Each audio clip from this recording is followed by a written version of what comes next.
This week's Bachelor in Paradise episode was pure chaos wrapped in palm trees and emotional meltdowns.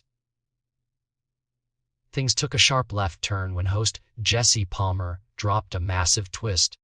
The contestants are now fighting not just for love, but also for a jaw-dropping $500,000. Yep, romance just got a price tag, and it's clear not everyone's heart is in the right place anymore. Episode 6 marks a major turning point. There are no new arrivals this time. We've officially moved into the second phase of the show, where couples are tested to see if what they have is real or just convenient. The vibe has shifted dramatically, and it's no longer just about who's cute and compatible. Now it's who can win. Jesse had to explain the new rules about 3 times for it to make sense, and let's be real, we still kind of don't get it. But the core idea is see strongest couple, biggest payday. Here's your full rundown of the drama, the shakeups, and who's still a thing after episode 6. Let's start with the couples that didn't move an inch, and honestly, barely registered a pulse. Dale and Kat are still exactly where they were. No spark, no drama, no progress. Surprising absolutely no one, they just exist. Same goes for Spencer and Jess, Andrew and Alexei, and Keith and Kathy. These couples seem like they're just coasting, possibly hoping that being quiet and under the radar will carry them to the final, and maybe a piece of that $500K. The big twist of this week was a relationship test called High, Low, What'd You Know?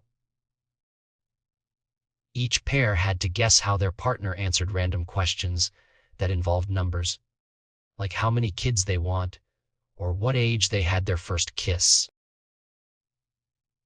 Get it wrong too many times, and you're in the bottom 3 and at risk of going home. The winners, though, get the power to save 2 of the bottom couples.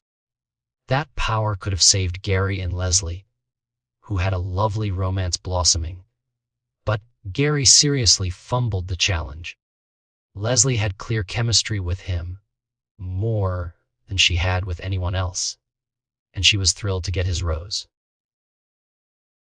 But despite being everyone's favorite grandpa, Gary proved he's not much of a poker player, and his bad guessing landed their couple in danger.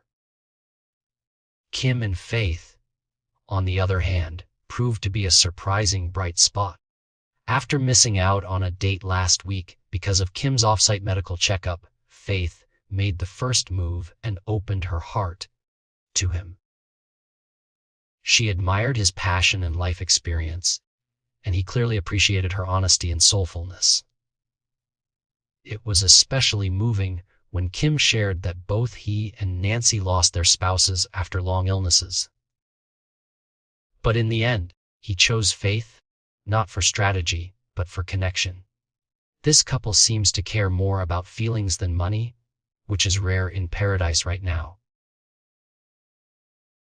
As for Shion and Alicia, let's just say the interest is definitely one-sided. Alicia straight up admitted she would have accepted a rose from Dale if he'd offered, but she's fine getting to know Shion.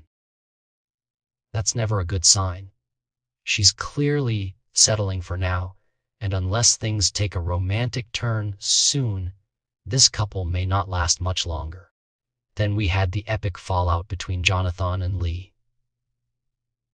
These two were friends before the show, but clearly didn't align when it came to the relationship test, and their real-life communication isn't great either. Jonathan confessed to Kat, of all people, that he didn't have real feelings for Lee, which Kat immediately told Lee. She confronted Jonathan. And after a lot of vague dodging, he finally gave a brutally blunt no to the idea of a future together. Lee still gave him a rose at the ceremony, but not without roasting him in front of the entire cast. It was savage, awkward, and so entertaining. Brian and Parisa, though, their relationship feels like it's headed for disaster. During the overnight portion of the episode, we see Parisa crying in bed to Brian, confused about where they stand.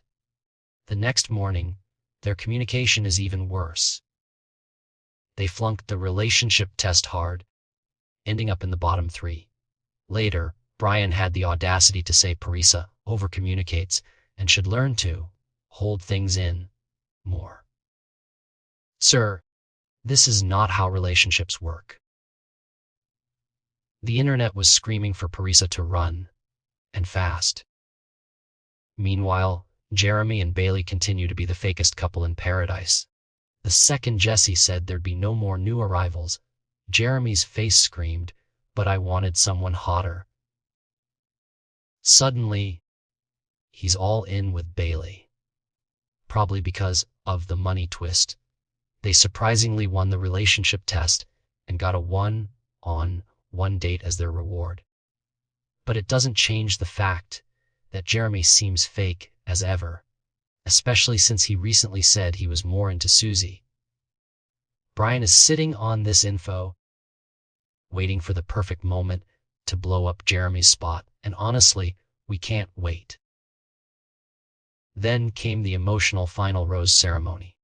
Bailey had to decide who to send home, and she chose to let Gary and Leslie go. It was a heartbreaking moment, especially since she told Leslie how much she admired her and hoped she and Gary found each other after paradise. It felt genuine, but that didn't make it any less sad. The most lovable couple was gone, and somehow Brian and Parisa, who seem more like enemies than partners, were spared. Again. By the end of episode 6, here's where things stand. T. Kim and Faith, strong connection, real feelings, both not into the money drama, looking good. Jeremy and Bailey won the test, but his intentions are super sus. Likely to blow up soon. Jonathan and Lee, a total train wreck. Lee roasted him, but still gave him a rose. Temporary fix at best. Sean and Alicia, she's settling, he's smitten. Could go either way, but it's not looking solid. Brian and Parisa arguing constantly. Bad communication. Low test scores. Somehow still in the game. Spencer and Jess, Dale and Kat, Andrew and Alexi, Keith and Kathy, D floating in the background. No drama, no depth yet. Gary and Leslie, sadly eliminated, but maybe they'll reconnect off-screen. Fingers crossed. And now, with only a few episodes left and 500 hauls it on the line, the question isn't just who's in love. It's who's playing the smartest game. Some are all heart, others are all strategy, and a few seem to be flying under the radar until the final rose. Either way, we're strapped in. Paradise is getting spicy.